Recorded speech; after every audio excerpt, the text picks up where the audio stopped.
Hello बच्चों, आप सभी का हमारे चैनल आरती एजुकेशन क्लासेस में स्वागत है। आज के वीडियो में हम आपके लिए लेकर आए हैं 8th ग्रेड अभ्यास पुस्तिका कक्षा 7 विषय विज्ञान। तो आइए बच्चों, हम देखते हैं 8th ग्रेड अभ्यास पुस्तिका कक्षा 7 विषय विज्ञान। यह जो हमारी 8th ग्रेड अभ्यास पुस्तिका है, यह हमें राज्य शिक्षा केंद्र भोपाल द्वारा जारी हुई है। तो देखिए, हम देखते हैं 8th ग्रेड अभ्यास पुस्तिका जो हमारी है, उसमें हम लेकर आए हैं पाठ 17 विषय विज्ञान की पाठ 17 वन हमारी रेखा, वन हमारी जीवन रेखा।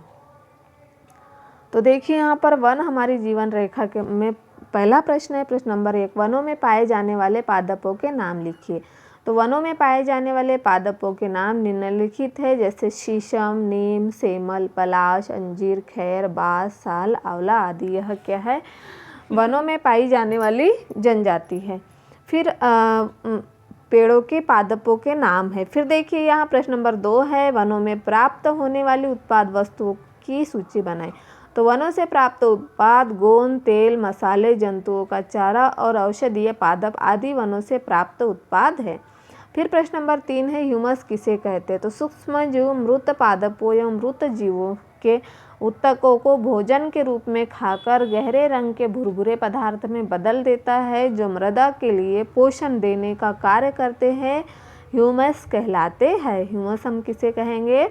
सूक्ष्मजीव मृत पादपों एवं मृत जीवों के उत्तकों को भोजन के रूप में खाकर गहरे रंग के भुरभुरे पदार्थ में बदल देते हैं, जो मृदा के लिए पोषण देने का कार्य करते हैं, ह्यूमस कहलाते हैं। फिर है प्रश्न नंबर 4, वन किस प्रकार अनेक जंतु और पादपों के लिए आवास प्रदान करते? तो वन अनेक प्रकार के जंतु और पादपों को उनके जीवन अनुकूल परिस्थितियां प्रदान करते हैं, ताकि वे वहां स्वतंत्र रूप से जीवन यापन कर सकें।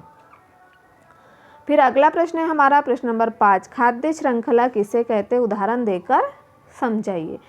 तो प्रकृति से विभिन्न जीव भोजन के लिए परस्पर निर्भर रहते हैं। भोजन की निर्भरता में जीव एक श्रृंखला बनाते हैं, इन्हें खाद्य श्रृंखला कहते हैं। जैसे उदाहरण के लिए घास, कीट, मेंढक, सर्प और गरुड़।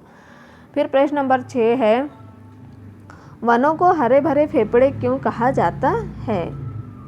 तो देखिए, वन हमारे फेफड़ों के समान कार्य करते हैं। यह वायुमंडल में ऑक्सीजन और कार्बन डाइऑक्साइड के संतुलन को भी बनाए रखते हैं, इसलिए वनों को हरे भरे फेफड़े कहा जाता है।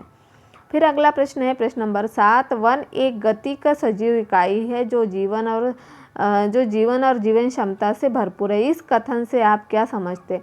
वन में जीवन निरंतर चलते रहता है। इसमें सूक्ष्म जीव से लेकर विशालकाय पादप व जंतु रहते हैं, जो विभिन्न स्तरों पर ऊर्जा का आदान प्रदान करते हैं। अतः हम कह सकते हैं कि वन एक गतिक सजीव इकाई है जो जीवन और जीवन क्षमता से भरपूर है। फिर अगला प्रश्न है प्रश्न नंबर 8, वितान कैनोपी से आप क्या समझते? स्पष्ट कीजिए। तो देखिए, ऊंचे वृक्षों की शाखाएं कम ऊंचाई के वृक्षों के ऊपर छत की तरह दिखाई देते हैं, जिन्हें वितान कैनोपी कहते हैं। अब हमारा प्रश्न अगला है प्रश्न नंबर 9, पहेली जानना चाहती है कि यदि वन लुप्त हो जाए तो क्या होगा? तो देखिए, यदि वन लुप्त हो जाए तो निम्न होगा। यदि वन नष्ट होंगे तो वायु में कार्बन डाइऑक्साइड की मात्रा बढ़ जाएगी, जिससे पृथ्वी का तापमान बढ़ जाएगा। फिर है नंबर 2, पेड़ों और पादपों की अनुपस्थिति में जीवों को खाद्य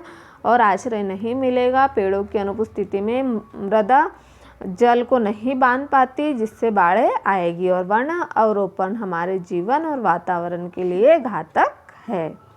तो इसलिए इतना प्रभाव हमारे मानवीय जीवन पर पड़ेगा, जो कि हमने यहाँ लिख दिया है, यदि वन लुप्त हो जाए तो। फिर देखिए, यहाँ हमारा अगला प्रश्न है प्रश्न नंबर 10, वन में पादप, मृदा और अपघटकों का परस्पर संबंध चित्र द्वारा समझाए। तो वन की मृदा में पादप उगते हैं, मृदा जीवन से भरपूर है, इसमें पोषक तत्व उपस्थित रहते हैं। अपघटक जटिल कार्बनिक पदार्थों को सरल रूप में बदलकर वापस मृदा में मिलाते हैं, तथा मृदा से यह पोषक तत्व पौधों में अवशोषित कर लिए जाते हैं।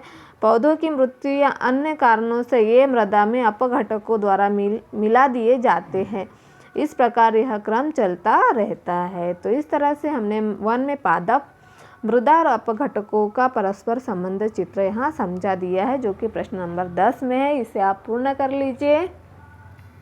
और यदि आप हमारे चैनल पर नए हो तो हमारे चैनल को सब्सक्राइब ज़रूर कर लीजिए और बेल आइकन को प्रेस करना ना भूलिए, ताकि आपको हमारे आने वाले वीडियो के नोटिफिकेशन मिलते रहेंगे।